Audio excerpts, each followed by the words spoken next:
কৃষ্ণ সবাৰ শ্ৰীচৰণত প্ৰণিপাত নিবেদন কৰি আজিৰ কীৰ্তন পাঠ দামোদৰ বিপ্ৰাখ্যান। প্ৰথম কীৰ্তন ঘোষা। ৰাম হৰি গোপাল গোবিন্দ যদুমণি মুকুন্দ গোবিন্দ ৰাম। ৰাম হৰি গোপাল গোবিন্দ যদুমণি মুকুন্দ গোবিন্দ। বল।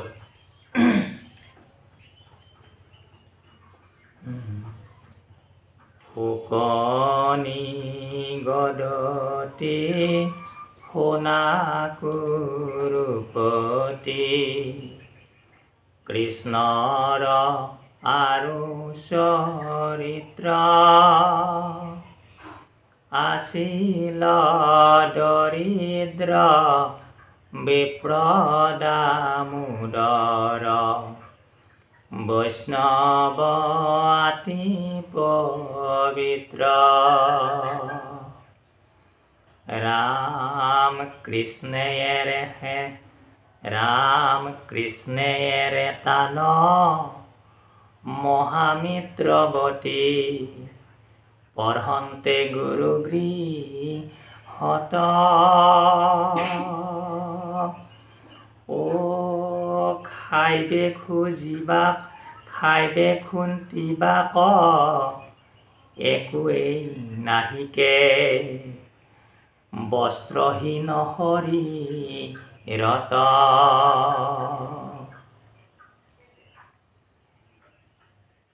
অতি পতিব্ৰতা তাহানে ব্ৰাহ্মণী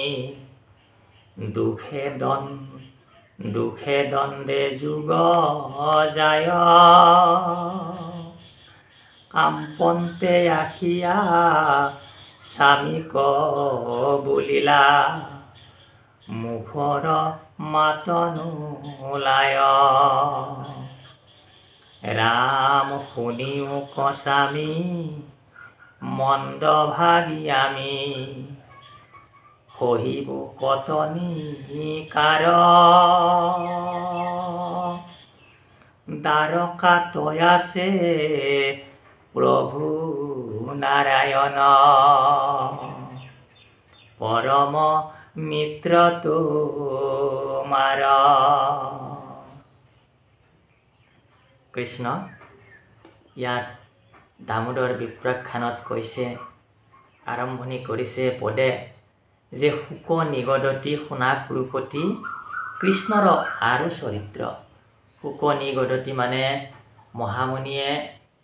মহামুনি শুকে হয়নে কৈছে সোণা কুৰুপতি অৰ্থাৎ পৰীক্ষিতক কৈছে যে তুমি শুনা যে কৃষ্ণৰ মই আৰু কিছুমান চৰিত্ৰৰ কথা কম, তুমি মনোযোগেৰে শুনি যোৱা, পাণ কৰি যোৱা।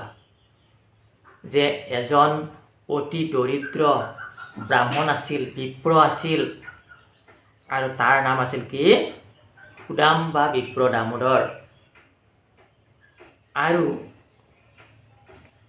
এই দামোদৰ বিপ্ৰ আছিল কি কৃষ্ণৰ লগত অতি মিত্ৰৱতী। কৃষ্ণৰ লগত কি আছিল? মিত্ৰ আছিল, সখা আছিল কৃষ্ণৰ। গুৰু গৃহত পঢ়োতে কৃষ্ণৰ লগত সখা আছিলে। আৰু এই ব্ৰাহ্মণ আছিলে অতি দৰিদ্ৰ। খুজি আনি যিদিনা যিখিনি খুজি আনে সেইদিনা সেইখিনি খায়। আৰু কতো দিন তেখেতলোকৰ পৰিয়াল কি হয়? লঘোণ থাকে, খাবলৈ একো নাথাকে, পিন্ধিবলৈ বস্ত্ৰ নাথাকে, ভালদৰে খাবলৈ অন্ন নাথাকে। আৰু এদিনাখন এই বিপ্ৰ দামোদৰৰ পত্নীয়ে দামোদৰক আহি ক'লে ঠুকি মাতেৰে, কপা মাতেৰে, মাতটো কপি যায়, ভালদৰে মাতটো নোলায়, কিয়নো খাবলৈ নাপায়, দুৰ্বল হৈ আছে, অতি দুখীয়া নিচলা।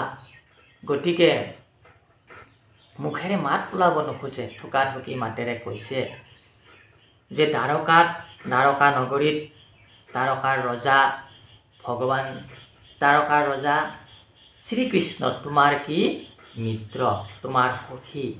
আৰু এই দ্বাৰকাৰ ৰজা কৃষ্ণই হৈছে প্ৰভু নাৰায়ণ, সমস্ত জগতৰ মালিক। গতিকে হে স্বামী, আমি মন্দভাগী, আমাৰ ভাগ্য নাই, আমি দুৰ্ভগীয়া। গতিকে এই কৃষ্ণক কি কৰা, তুমি কৃষ্ণৰ ওচৰত যোৱা, ক'ব এতিয়া। আৰে দীন দয়া কৰ জগত ঈশ্বৰ, সাক্ষাতে লক্ষ্মীৰ পতি, তোমাৰ নিকাৰ দেখিয়া দিবন্ত, অনেক ধন সম্পত্তি, ৰাম তাহান চৰণ চিন্তে যিটো জন, আপোনাকো দেন্ত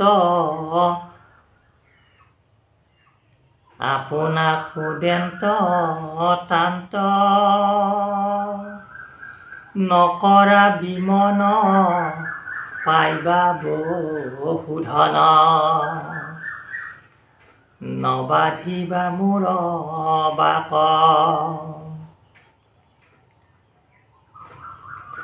ভাৰ্যাৰ বচন শুনিয়া ব্ৰাহ্মণে, দৃঢ় কৰিলন্ত মতি,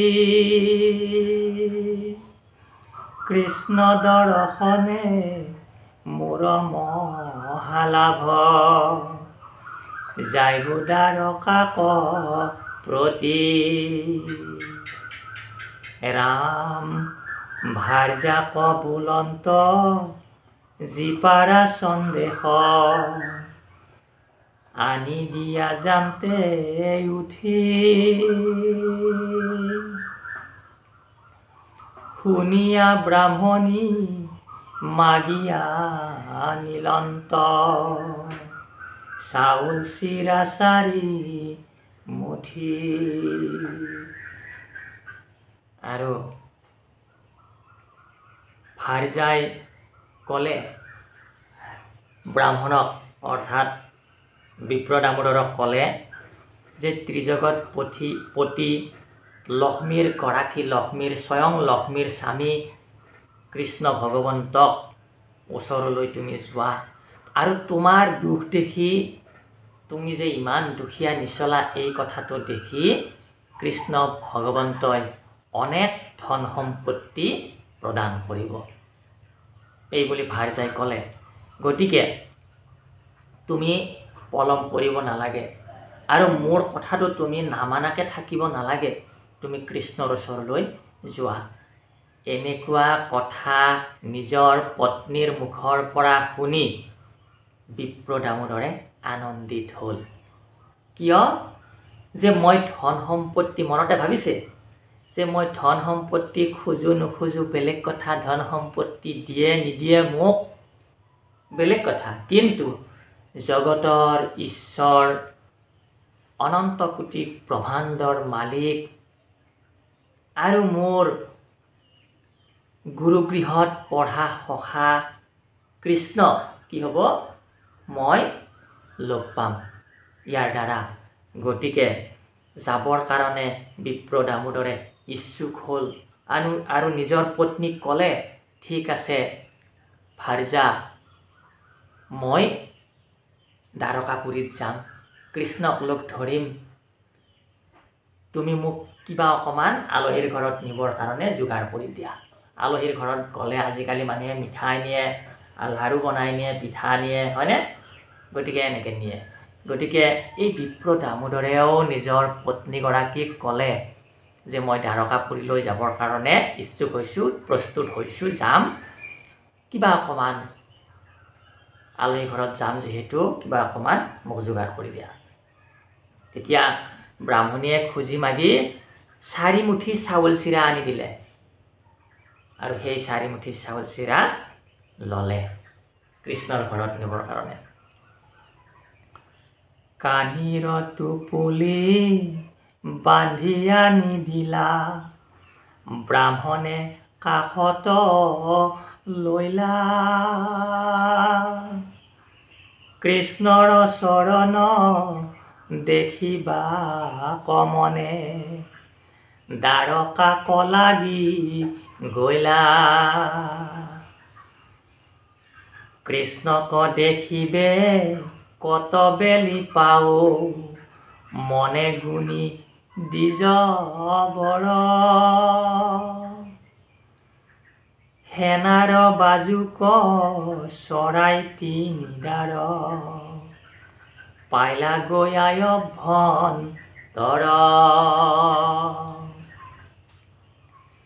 ষোড়শ হাজাৰ আবাস প্ৰকাশে, বৈকুণ্ঠ পুৰষ মান। যদুগণ জাত পঢ়িবে নপাৱে, কৃষ্ণৰ ৰহস্য স্থান। ৰাম তাৰ এক গৃহ পখিলা ব্ৰাহ্মণ, কেহুৱে বাধন্তা নাই। সভাভাৰ যাহমে সোণাৰ খাটত, সুতিয়া সাজদুৰাই। মিত্ৰক দেখিয়া ভাৰ্যাক এৰিয়া, উঠি আখিয়াঠে বেঠে। দুই হাতে সাৱটি ধৰিলা আনন্দে, তিনিও লোকৰ নাথে। ৰাম সখীক আলিংগি আতি প্ৰীতি পাইলা, আনন্দে লুতক জৰে। সোণাৰ খাটত বহুৱাইলা আমি আনি, ধৰিয়াই আতিহা দৰে। কৃষ্ণ গতিকে কানিৰ টোপোলাত বান্ধি আনি দিলে 4 মুঠি চাউল চিৰা, আনি বিপ্ৰ দামোদৰৰ হাতত দিলে। আৰু ব্ৰাহ্মণে সেই চাউল 4 মুঠা লৈ কি কৰিলে, দ্বাৰকালৈ প্ৰৱেশ কৰিলে। দ্বাৰকাত গ'ল কৃষ্ণক লগ কৰিবৰ কাৰণে। আৰু কেতিয়া কৃষ্ণক লগ পাব এনেকুৱা এটা চিন্তা কৰি গৈ থাকিলে। অৰ্থাৎ কেতিয়া কৃষ্ণক লগ পাব মনত সেইটোৱে ভাবি আছে কেৱল। সেইটোৱে ভাবি খোজকাঢ়ি থাকিলে। আৰু কি হ'ল, কেনেদৰে দ্বাৰকা নগৰী গৈ পালে গমকে নাপালে। কিয়? কৃষ্ণক চিন্তা কৰি গৈ থকাৰ কাৰণে। আৰু এনেদৰে দ্বাৰকা নগৰীত গৈ উপস্থিত হ'ল। 16,000 বাসগৃহ আছে দ্বাৰকা নগৰীত, 16,000 মন্দিৰ আছে।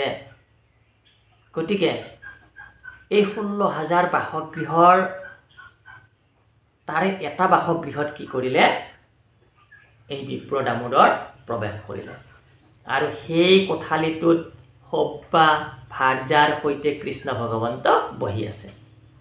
আৰু যেতিয়া গৈ দামোদৰ বিপ্ৰ দুৱাৰমুখতে উপস্থিত হৈছে, তেতিয়া লগে লগে তৎক্ষণাত সব্বা ভাৰ্যাক এৰি সব্বা ভাৰ্যাৰ কাষৰ পৰা দৌৰি উঠি আহিছে বিপ্ৰ দামোদৰৰ ফালে। আৰু কি কৰিছে, দুহাতেৰে বিপ্ৰ দামোদৰক সাৱট মাৰি ধৰিছে। আৰু সাৱট মাৰি ধৰি কৃষ্ণই আৰু বিপ্ৰ দামোদৰ অতি প্ৰীতি হৈছে, অতি ভাল লাগিছে, দুইজনৰে প্ৰসন্ন লাগিছে। আৰু কি হৈছে, চকুৰে ভক্তিত কি হৈছে, চকুৰে জৰকে চকুলো নিগৰি আহিছে। তিনিও লোকৰ নাথ, অনন্ত কোটি ব্ৰহ্মাণ্ডৰ মালিক কৃষ্ণ ভগৱন্তই সেই দুখীয়া নিচলা বিপ্ৰ দামোদৰক কি কৰিছে হাবত মাৰি ধৰি আগবঢ়াই নি সোণৰ খাটত অৰ্থাৎ সোণৰ পালেঙত বহুৱাইছে কিয় অৰ্থাৎ দুখীয়া নিচলা হলেও বিপ্ৰ দামোদৰ এজন কি ভকত হয়নে কৃষ্ণ হৈছে ভকত বৎসল আপুনি চৰণ ধুৱাইলা বিপ্ৰৰ পাদুদক লৈলা হিৰে সুগন্ধি চন্দন কুংকুমে সখীৰ ঘষিলা সব শৰীৰে ৰাম ধূপ দীপ ধূপ লগাই পূজিলা বিপ্ৰক কৰ্পূৰ তাম্বুল দিয়া সাদৰে চামৰে বিঞ্চন্ত বিপ্ৰক হবা মাধৱৰ প্ৰিয়া দেখিয়া অন্তে পুৰৰ লোকৰ বিস্ময় ভৈ গল পাছে ইটো মহাদুখী ভিক্ষুক ব্ৰাহ্মণে কত পুণ্য কৰি আছে ৰাম ত্ৰৈলোকৰ গুৰু লক্ষ্মীৰ নিবাস আপুনি হেমন্ত যাক ভাৰ্যাক এৰিয়া আংকয়া লিংগন্ত যেহেন শ্ৰেষ্ঠ দাক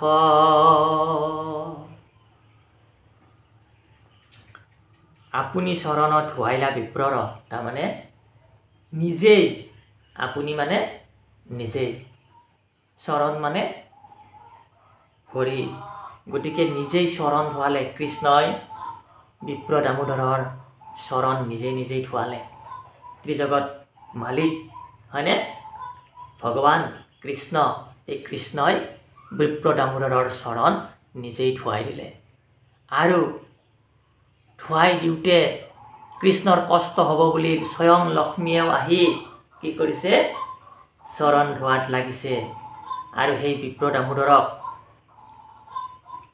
মাহ হালধি ফুল চন্দন কৰ্পূৰ এইবিলাক কহি গা ধুৱাই দিছে অতি আদৰ সাদৰ কৰিছে কৃষ্ণ আৰু কৃষ্ণৰ ভাৰ্যা বিলাকে গতিকে অন্তেপুৰৰ পৰা যিবিলাক যদুগণে দেখা পাইছে অন্তেপুৰত যিবিলাকে আছে যিবিলাকে দেখা পাইছে সেইবিলাকে ভাবিছে যে এইজন ভিক্ষুক ভিখাৰী কি পুণ্য কৰি আছে যাক নেকি কৃষ্ণই আলিংগন কৰিছে যাক নেকি কৃষ্ণই হাবত মাৰি ধৰিছে ইমান ভিখাৰী এজনক যে কিমান পুণ্য কৰি আছে এই ভিখাৰীজনে আচৰিত মানিছে যি নেকি ভাৰ্যাকো এৰি থৈ আহি স্বয়ং লক্ষ্মীয়ে যাক সদায় সেৱা কৰে কাক সেৱা কৰে সদায় কৃষ্ণক যাক সদায় সেৱা কৰে সেই কৃষ্ণই দৌৰি আহি হাবত মাৰি ধৰিছে কাক দামোদৰ বিপ্ৰ যেনেদৰে শ্ৰেষ্ঠ দাদাক সন্মান দিয়ে ঠিক তেনেদৰে কৃষ্ণই দামোদৰ বিপ্ৰক তেনেদৰে সন্মান প্ৰদান কৰিছে অতি মধুৰ এই বিপ্ৰ দামোদৰ আখ্যান অতি মধুৰ এই কৃষ্ণ কথা এনেদৰে কৃষ্ণ কথা আগবাঢ়ি থাকিব দামোদৰ বিপ্ৰাখ্যান কীৰ্তনৰ এই অধ্যায়টিৰ প্ৰথম কীৰ্তনটো আমি ইয়াতে আজি বিৰাম দিছোঁ কৃষ্ণ ইয়াতনে ভুল হ'ব পাৰে সকলো দুখ ভুল মাৰ্জনা কৰিব কৃষ্ণ জয় গুৰু শংকৰ